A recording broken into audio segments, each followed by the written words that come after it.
My name is Genevieve, and for a year my entire world was a man named Rex Vance, or rather the idea of him. I lived inside his memories, his regrets, his half-truths. I breathed the stale air of his lonely mansion and drank the bitter coffee that fueled our all-night sessions. I was a ghostwriter, and my job was to resurrect a fading celebrity from the ashes of his own career by writing the memoir that was supposed to be his great comeback. If you've ever been a fan of anything, you know how powerful a story can be. And if you've ever felt like your own story has been silenced, then you need to hear this. It would mean the world to me if you would stick with me. And if what I have to say resonates, maybe you can let me know in the comments. It helps to know I'm not just screaming into the void. My editor, a man named Misha, was the architect of this resurrection. He had the kind of sharp, expensive suit and even sharper, cheaper smile that you find in publishing houses that care more about market trends than literature. He promised me two things: a discreet but very generous bonus the moment the book hit the bestseller list, and a small but significant created by credit on the inside cover. It was more than a ghostwriter usually gets, but he insisted. He said, "Your talent is the engine here, Genevieve. We need to acknowledge that, even if it's just between us." For 365 days, I became a weaver of words. I took the tangled, frayed threads of Rex's life, a life of dizzying heights and spectacular private falls, and spun them into a golden narrative of redemption. I found the hero in his story, even when he couldn't find it in himself. I wrote every single word. The book, titled Encores, wasn't just a success, it was a phenomenon. It debuted at #1 on the New York Times bestseller list and stayed there. I waited for the call from Misha. I imagined the quiet satisfaction, the wire transfer confirmation, the simple professional acknowledgement of a job well done. Instead, I got an email, not from Misha, but from Human Resources. The subject line was "Conclusion of your contract." Inside was a sterile two-sentence notification that my services were no longer required. Attached was a PDF. It wasn't my bonus, it was a termination letter, effective immediately. And an hour later, a second email arrived. This one was from the publisher's legal department. It was a cease and desist, threatening swift and severe legal action if I ever publicly claimed any role in the creation of Encores.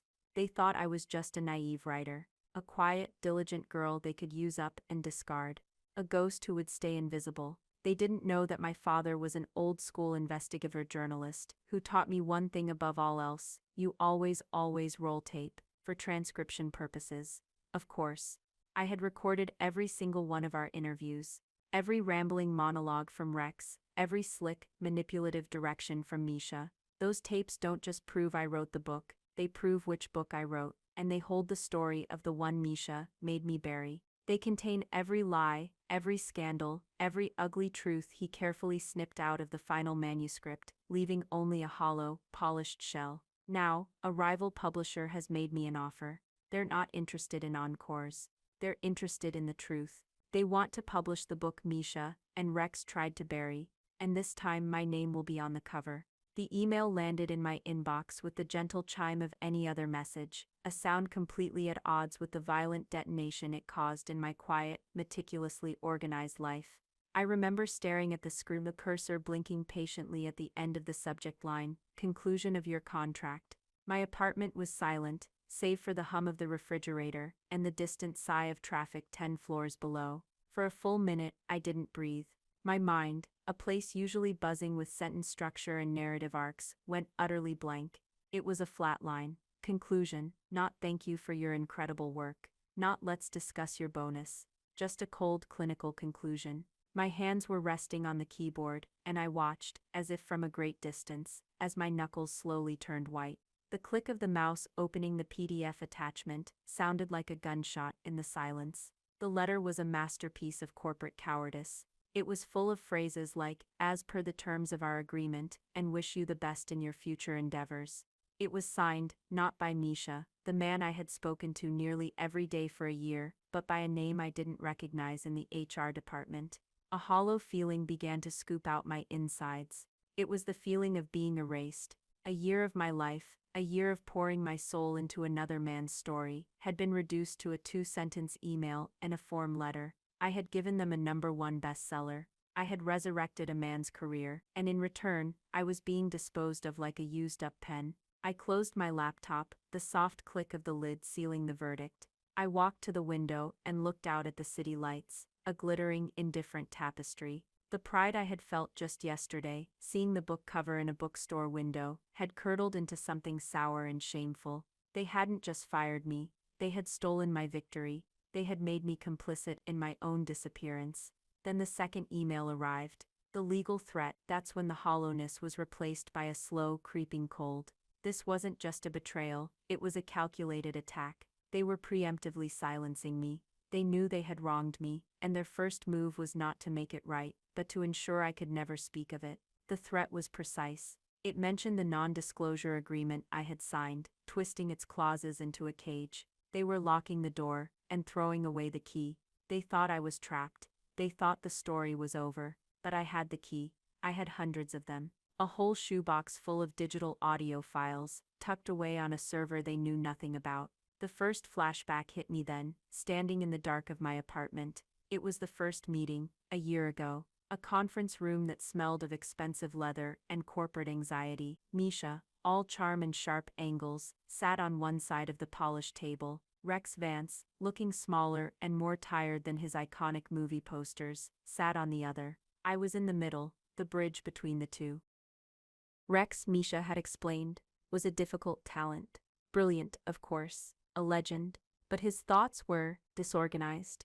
He needed someone to find the signal in the noise. Misha's eyes had a predatory gleam as he looked at me, at my portfolio of discreetly written pieces for less famous clients. "You have a gift, Genevieve," he'd said. "A gift for empathy. You can find the heart of the story. Rex needs that. He needs a heart." Rex had barely looked at me. He was staring out the window, his famous jawline looking soft in the afternoon light. He spoke in fragments, stories that started in the middle and ended abruptly. He talked about the glory days, the awards, the women, the parties, but underneath it all was a current of profound sadness, a bitterness that clung to him like the scent of his expensive, slightly dated cologne. I remember feeling a surge of pity and a professional's excitement. Here was a challenge, here was a story worth telling. I took the job. I signed the NDA without a second thought. That was the first mistake, of course. The legal document was boilerplate, standard for the industry, but in their hands it became a weapon. In my misplaced loyalty,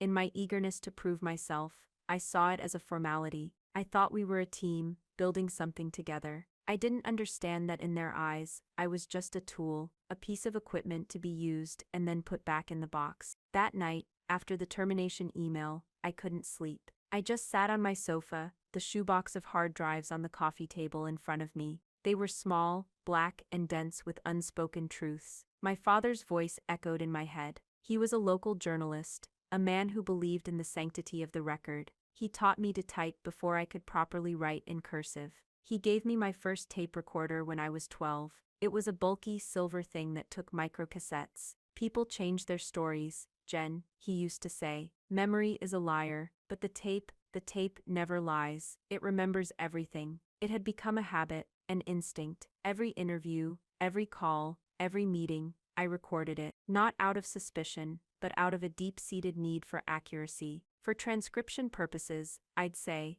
and no one ever objected. It was just the diligent writer, being thorough. They had no idea I was creating a perfect, unalterable record of our entire relationship. They had no idea that I was building my own insurance policy, one interview at a time. This is where the subplot of my ally comes in. Her name was Clara. She was a young editorial assistant at the publishing house, assigned to the Encore project. She was smart, ambitious, and deeply disillusioned by the industry she had once idolized. She saw everything. She saw me working late, chasing down facts, rewriting chapters for the 10th time based on Misha's fickle whims. She saw Misha taking credit in meetings, saying things like, "I finally cracked the structure for the third act," or "I had to do a heavy rewrite on the childhood section." She would catch my eye across the boardroom table, a flicker of apology in her gaze. We had a quiet, unspoken alliance. We'd get coffee, and she'd vent about the toxic politics of the office, the blatant sexism,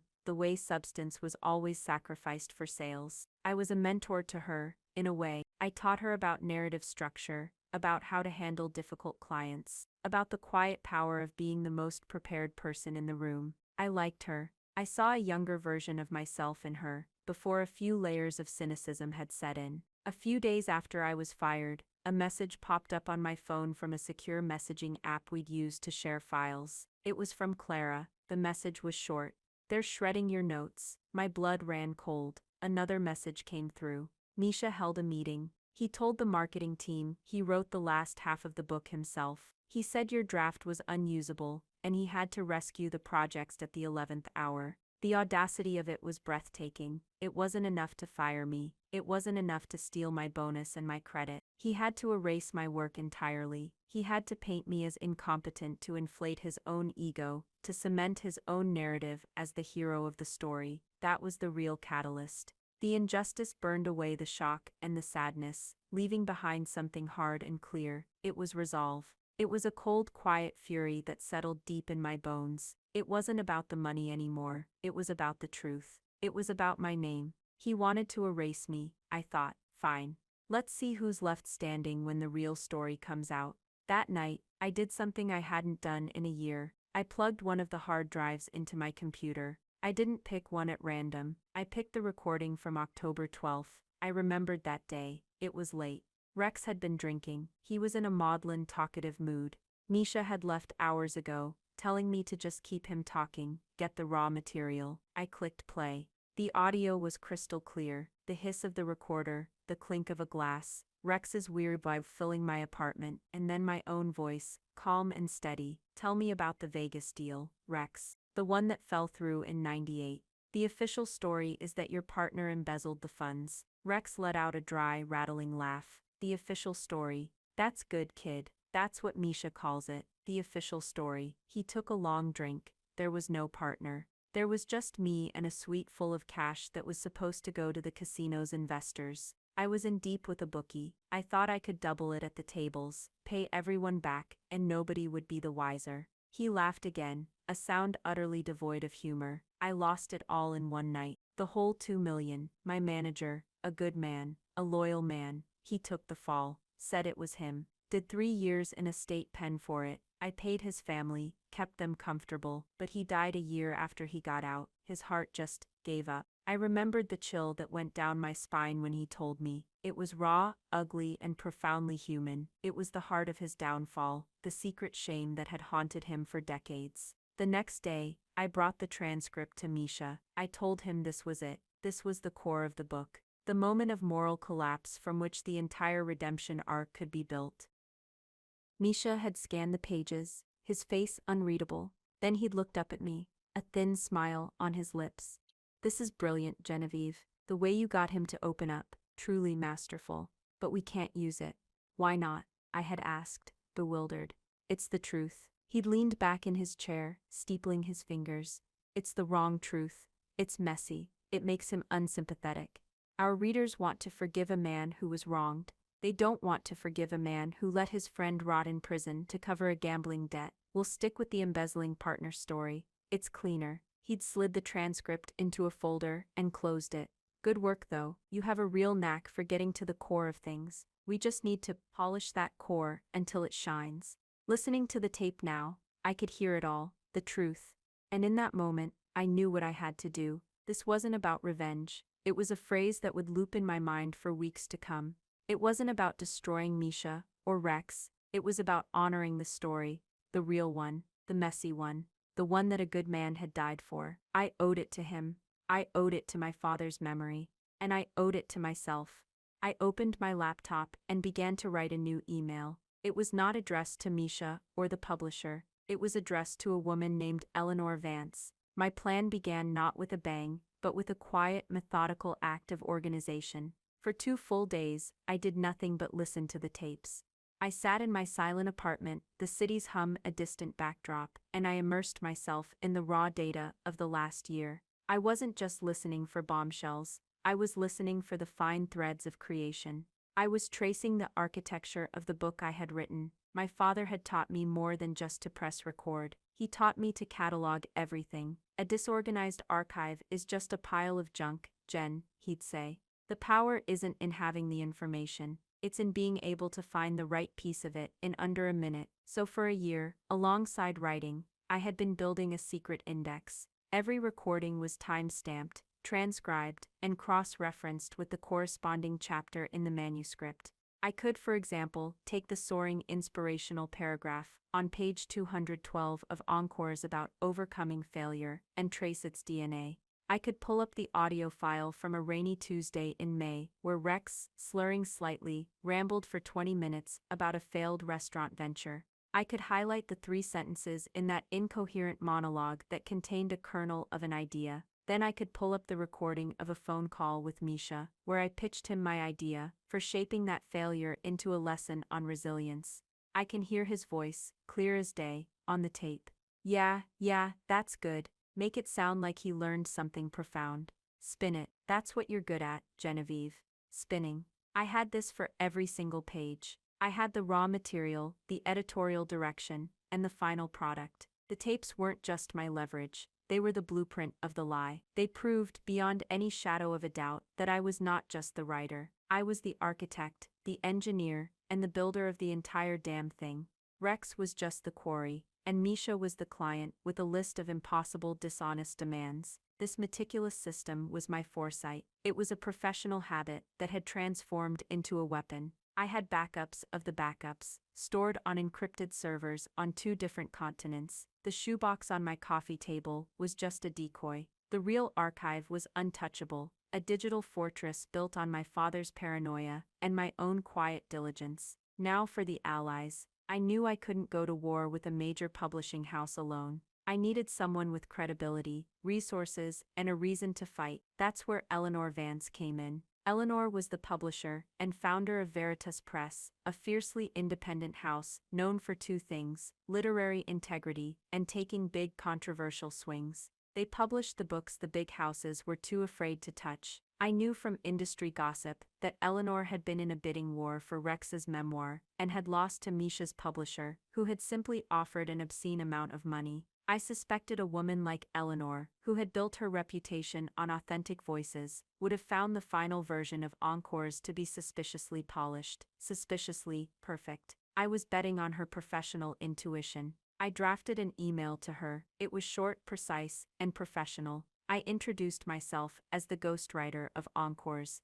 I mentioned that I had a complete audio archive of the project, and that the published book did not reflect the entirety of the source material. I concluded by saying, I believe there is a more important, more truthful book to be written from these recordings. If you are interested in discussing it, I am available at your convenience. I hesitated before hitting send. This was the point of no return. This was declaring war. The phrase looped in my head again. It wasn't about revenge. It was about the record. It was about truth. I thought of Misha's smug face, of Clara's warning, of the dead man who took the fall for Rex's gambling debt. I hit send. The reply came in less than an hour. It said call me, and it listed her personal cell phone number. Our first conversation was an hour long. I didn't have to sell her. I just had to tell her the truth. I explained the process, Misha's manipulative editing, Rex's unreliable narration, the stories that were buried. I told her about the financial scandal, the cover-ups, the way every raw, ugly human moment had been sanitized and replaced with a marketable platitude. Eleanor listened, interjecting only with sharp, intelligent questions. She wasn't interested in the gossip, she was interested in the proof. How are the recordings organized? Are they legally obtained? Who was present during the interviews? Do you have Misha, on tape, directing you to alter the narrative? Yes, I answered. To all of it. There was a pause on the line. I could hear her thinking. Then she said a sentence that changed everything. It wasn't about publishing another book, Genevieve. It's about publishing the real one. The world thinks they read the story of Rex Vance. You and I know they read a work of fiction. Veritas Press is not in the business of fiction. She offered me a deal that was more than fair. It was a partnership, a significant advance, full creative control, and my name, on the front cover, in big, bold letters. She also provided her top lawyer, a sharp, no-nonsense woman named Hannah, who specialized in media law and intellectual property. This is where the debatable logic comes in. Was I doing this for the money, for the fame, or was I doing it for some abstract principle of truth, a lesson from my long-dead father? I told myself, and I told Eleanor, that it was about integrity, that it wasn't about revenge. But sitting there, in my apartment, with the contract from Veritas in my hand, I felt a thrill that was undeniably vengeful. I felt the deep, satisfying anticipation of a chessboard being flipped. Misha and his cronies thought they were playing checkers with a pawn. They were about to find out I was the one controlling the whole game. The hidden leverage was twofold. The first, and most obvious, were the scandalous stories. The Vegas incident was just the beginning. There were others: a hit-and run in his youth that was covered up by a studio, an affair with the wife of a powerful politician, tax evasion schemes that were cleverly disguised as bad investments. Any one of these stories would be a career ender for Rex and a massive public relations nightmare for his publisher. But the second layer of leverage was, to me, even more powerful. It was the irrefutable proof of my authorship. The publishers were threatening me with an NDA about a book I had supposedly not written. My plan was to prove that I had written it, thereby exposing their lie, and then argue that their fraudulent behavior, firing me without cause, withholding my promised bonus, and publicly misattributing the work, constituted a material breach of that very contract, rendering it null and void. Hannah, my new lawyer, loved this strategy. It was, in her words, beautifully circular. It was a plausible legal argument, though not a guaranteed slam dunk in court. The nuances of contract law and intellectual property for ghostwriters can be murky. A big corporation could tie me up in litigation for years, but we weren't planning on going to court. We were planning on making the idea of court so terrifyingly public and messy for them that they would have no choice but to fold. My ally, Clara, became my inside source. She was my eyes and ears inside the collapsing empire. I told her what I was doing, and her response was immediate. How can I help? She was tired of being a silent witness to the company's moral decay. She believed in the book I was writing, the real one. Her loyalty wasn't to a paycheck, it was to the principle of the thing. She was a crucial piece of the puzzle, the person who could tell me not just what they were doing, but how they were feeling. Panic, as it turns out, has a very specific texture, and I was about to serve them a banquet of it. The first move was not a cannonball, but a scalpel. It was precise, quiet, and designed for maximum psychological impact. Under Hannah's guidance, we drafted a letter. It wasn't a threat. It wasn't a demand. It was a notification. It was addressed personally to Misha, his boss, and the head of their legal department. The letter was deceptively simple. It stated that I, Genevieve Davies, had retained the services of Veritas Press and the law firm of Hannah Corrin to represent my interests concerning the authorship of the literary work known as Encores. It went on to inform them that Veritas Press had commissioned me to write a new nonfiction book, currently titled Unfiltered, based on over 200 hours of primary source audio recordings from my time with Rex Vance. Then came the scalpel's edge. At the bottom of the letter was a hyperlink. The text simply read, "For clarification of source material, please see linked audio file." The file was a 1-minute, 32-second clip. It was from the October 12th recording. The audio was pristine. You could hear the ice clinking in Rex's glass. You could hear his weary sigh, and you could hear him, in his own unmistakable voice, lay out the entire story of the Vegas gambling debt and the loyal manager who went to prison for him. The clip ended with Rex saying, "Misha knows all this. He says it's the wrong kind of truth. He says we have to bury it." We sent the email at 9 a.m. on a Tuesday morning, then we waited. The silence lasted for exactly 3 hours. According to Clara, who messaged me in a flurry of encrypted texts, my email landed like a grenade in the morning editorial meeting. Misha, who had been preening about the book's continued success, apparently went pale. He clicked the link. He didn't use headphones. The sound of Rex's confession filled the boardroom, the clinking ice, the damning words. A dead silence fell over the room. Misha's boss, a notoriously short-tempered executive named Arthur, simply said, "Misha, my office, now."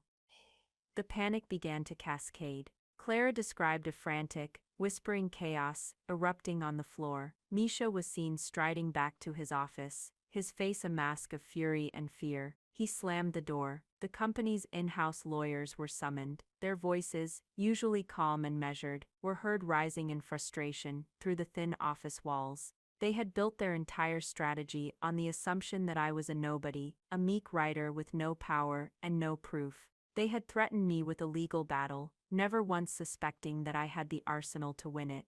They realized their mistake instantly. This wasn't just about a disgruntled ghostwriter anymore. This was about a rival publisher, Veritas, a house known for its aggressive legal team and its love of a good public fight. They weren't just facing me, they were facing Eleanor Vance. Their first mistake was underestimating me. Their second, and far more critical mistake, was underestimating my resources. They thought they had cornered a stray cat. They had just poked a bear, who had another bigger bear, standing right behind her. The legal team's first response was predictable. They sent a blustering, aggressive letter back to Hannah. It was full of threats and accusations. They accused me of extortion, of illegal recording. Hannah quickly pointed out the one-party consent laws of the state, where all interviews took place, and of a malicious breach of my non-disclosure agreement. This is where our plausible inaccuracy came into play. Hannah's response was a masterclass in calm, legal pressure. She wrote back, refuting each point calmly, and then she made our central argument. My client, she wrote, cannot be in breach of an NDA for a work you publicly claim she did not create. Furthermore, your client's failure to render payment as stipulated in the contract, their termination of my client without cause, and their fraudulent misattribution of authorship constitute a fundamental breach of the agreement from your end. This breach, she argued, effectively rendered the entire contract, including the non-disclosure clause, null and void. Now, in a real court, this would be a long, drawn-out fight, but we weren't in court. We were in the court of public opinion and of corporate risk assessment.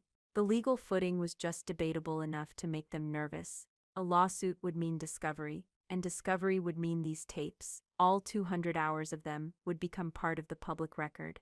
It was a risk they couldn't possibly take. Rex Vance, according to news reports that started to surface a day later, had retreated to his private estate for a period of rest. In reality, Clara told me, he was incommunicado. He wasn't answering calls from Misha or the publisher. He had gone to ground, leaving them to deal with the firestorm he had helped create. The antagonists were no longer in control. They were reacting. They were scrambling. Misha, who had seen himself as the master puppeteer, was now just a puppet, his strings being pulled by forces he couldn't comprehend. He had built a pristine, gleaming house of cards, and I had just gently, quietly, pulled out the one at the very bottom. He was watching his entire creation, the book, the comeback, his own reputation, begin to tremble. The silent takeover was underway. The noise of their panic was music to my ears. It was the sound of my own voice, finally being heard. The power shift didn't happen in a courtroom or a boardroom. It happened in the open, unforgiving landscape of public perception. Our strategy was never to win a legal battle, but to make one unwinnable for them. Eleanor, with her decades of experience in high-stakes publishing, knew exactly how to light the match. Veritas Press didn't leak the story. That would be too direct, too crude. Instead, Eleanor made a few quiet calls to trusted, high-level journalists in the literary world. She didn't give them the story, she gave them a question. She simply said, "You might want to ask Rex Vance's publisher about the role of his ghostwriter, Genevieve Davies, and you might want to ask them about the contents of the original, unedited manuscript." It was enough. A prominent industry newsletter, the one every agent, editor, and publisher read, first thing in the morning, ran a small, explosive piece. The headline was cautious but devastating. Authorship questions swirl around, #1 bestseller encore. The article named me. It mentioned Veritas Press. It didn't state anything as fact, but it posed a series of brutal questions. It spoke of rumors of explosive uncut material and an alleged dispute over attribution and compensation. The effect was immediate. The book's Amazon page, once a pristine showcase of 5-star reviews, became a battlefield. Readers started posting 1-star ratings, not because they disliked the book, but because they felt duped. "Is this story even real?" one top review asked. "Who actually wrote this book?" The comments section of every article about Rex's comeback was flooded with speculation. The narrative of redemption Misha had so carefully constructed was crumbling under the weight of a single powerful doubt. The brand of the publishing house, a titan of the industry, was suddenly associated with words like scandal, fraud, and exploitation. Other authors on their roster became nervous. Agents started calling, asking for assurances. In the world of publishing, reputation is everything, and theirs was bleeding out, live, for the entire world to see. This is when the desperate counter-move came. My phone rang one evening. It was a number I didn't recognize, but I had a feeling. I answered. Genevieve. It was Misha. His voice was completely different. The slick, condescending confidence was gone. In its place was a thin, strained tenor of forced cordiality. It was the voice of a man standing on a ledge, trying to coax a bird back into its cage. "We need to talk," he said. "There's been a terrible misunderstanding." "A misunderstanding," I repeated, my own voice calm and even. "I thought your lawyer's letter was quite clear." "That was just standard procedure," he stammered. "A formality." "Listen, Arthur and we've been talking. We value your contribution, Genevieve. We truly do. The bonus, the one we discussed, we'd like to double it, and the credit. We can do an immediate reprint of Encore. We'll put your name on it, with Genevieve Davies, right on the cover." It was a stunning concession. Everything I had been promised, and more. A week ago, this offer would have been a dream come true. Now it was an insult. His logic was so fundamentally flawed, so emblematic of his entire worldview. He believed the problem was a matter of compensation. He thought he could buy my silence, buy my complicity. He didn't understand that the problem wasn't the price, it was the product. The book itself was a lie, and he wanted to put my name on it now that the lie had been exposed. It wasn't about revenge, I told myself again, the phrase now a calming mantra. It was about principle. "I'll have to discuss it with my counsel, Misha," I said, keeping my tone perfectly neutral. "I'll be in touch." I hung up before he could reply. I let out a long, slow breath. The power had shifted. It was no longer in their hands. It was in mine. They weren't threatening me anymore. They were begging. They had built their careers on controlling the story, and for the first time, they were no longer the authors of their own fate. A quiet girl they had tried to erase was now writing their final chapter.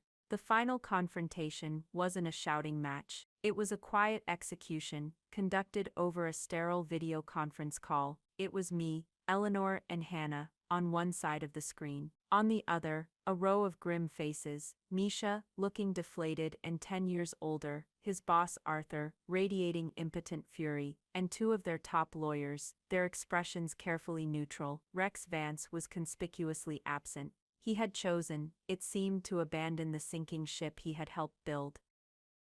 They made their final offer. It was everything Misha had promised on the phone, and more, a public apology, a kill fee for the Veritas book, a multi-book deal for me, writing for their new prestige imprint. It was a king's ransom, designed to bury the problem under a mountain of money. I let them finish. The silence stretched for a few moments. I looked at Misha, directly into his pixelated, desperate eyes. "Thank you for the offer," I said, my voice steady, "but I'm not interested." Arthur, the executive, couldn't contain himself. "Not interested?" he sputtered. "Do you have any idea what we're offering you, young lady? This is the deal of a lifetime." "I do," I said calmly, "and it's a very generous offer to put my name on a book I no longer stand behind." "You see, the problem, Arthur, isn't the credit, it's the credibility." I turned my attention back to Misha. "You weren't interested in the truth, Misha. You told me that yourself. You were interested in a product, a clean, marketable story. You said my job was to spin the raw material, to polish the core until it shines." Misha flinched, visibly, as I threw his own words back at him. He knew I was quoting from a recording. Eleanor, on the other hand, is interested in the truth, the messy, complicated, real story, and so am I. I let that hang in the air for a moment. Then I delivered the final blow. "As you once told me, when we were deciding what to cut from Rex's life, Misha, we have to get rid of the parts that are just too messy. You, your lies, this entire situation, it's all far too messy. We won't be moving forward with your offer." I watched the blood drain from his face. There was no argument left. I had taken his own logic, his own cynical philosophy, and turned it into the weapon that ended him. "Hannah will be in touch with a final settlement offer regarding the damages to my professional reputation," I concluded.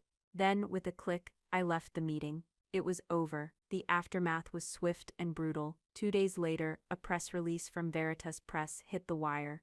Veritas Press to publish Unfiltered, My Year Inside the Rex Vance Myth, by Genevieve Davies. It announced a major book deal, based on over 200 hours of primary source audio recordings. It was a declaration of victory. The old publisher had no choice but to capitulate. Their lawyers met with Hannah, and agreed to a settlement that was by any measure astronomical. It wasn't just my bonus, it was damages, it was pain and suffering, it was the price of their silence. They paid it without a fight. They just wanted the bleeding to stop. A week after that, the industry newsletter ran another story. Misha Volkov resigns from publisher's name amidst encore controversy. He wasn't fired, he was allowed the dignity of a resignation, but everyone knew what it was. He was out, his career as a star editor was over, undone by his own hubris. Clara sent me a one-word message, done. I knew she was already polishing her resume, and I had already spoken to Eleanor about an opening at Veritas. Rex Vance's comeback was officially cancelled. The publisher had to pull encores from the shelves, citing discrepancies in the authorial record. They offered refunds. The book that was supposed to be his monument became his tombstone. He faded back into the obscurity from which I had tried to pull him. My new reality began to take shape. It wasn't loud or dramatic. It was quiet and solid. It was the feeling of walking into the Veritas offices and seeing people who looked at me with respect. It was sitting at a large oak table with Eleanor and my new editorial team, planning the structure for Unfiltered. We weren't talking about how to spin a story. We were talking about how to tell it right. It was a new kind of work. It was building, not hiding. It was the feeling of balance, of clarity. I had a new throne, one I had built for myself, on a foundation of truth. The story ends not with a bang, but with a quiet, satisfying click. It's the sound of me hanging a frame on the wall of my new office at Veritas Press. Inside the frame are two documents, side by side. On the left is the cold, sterile termination letter from my old publisher. On the right is the first page of my new contract, with my name listed as author, bold and undeniable. It's a reminder not of the betrayal, but of the journey. A testament to the fact that sometimes the end of one story is just the beginning of a much better one. My book, Unfiltered, came out a year later. It didn't sell as many copies as Encore's, but it won awards for journalistic excellence. It told the messy, complicated truth. It honored the man who went to prison for Rex. It restored a piece of the record that had been deliberately erased. It was my work, my name, my voice, and that's really what this whole thing was about. They count on your silence. They count on you believing that you are disposable, that your contribution is invisible, that your voice doesn't matter. The corporate machinery, the NDAs, the legal threats, it's all designed to make you feel small and powerless. They want you to believe that your only value is in service to their narrative, their brand, their bottom line. But your work, your integrity, the relationships you build, the truth you hold, that is the one asset they can never truly take from you. They can try to erase your name, but they can't erase the work you did. They can try to silence your voice, but they can't silence the truth, not forever. The most powerful thing you can ever do is decide that your own story is worth telling, in your own words. It wasn't about revenge, it was about reclamation. It was about taking back the narrative. If you've ever felt overlooked, underestimated, or erased in your own life, I hope my story gives you a little bit of strength. I hope it reminds you of your own value. Your voice matters. Thank you so much for listening. If this resonated with you, please let me know in the comments below. It truly does help to know that we're not alone in these fights. And of course, if you want to support this channel and hear more stories about turning the tables and getting what you're worth, please hit that like button, share this video with someone who needs to hear it, and make sure you subscribe. It makes all the difference. Thank you.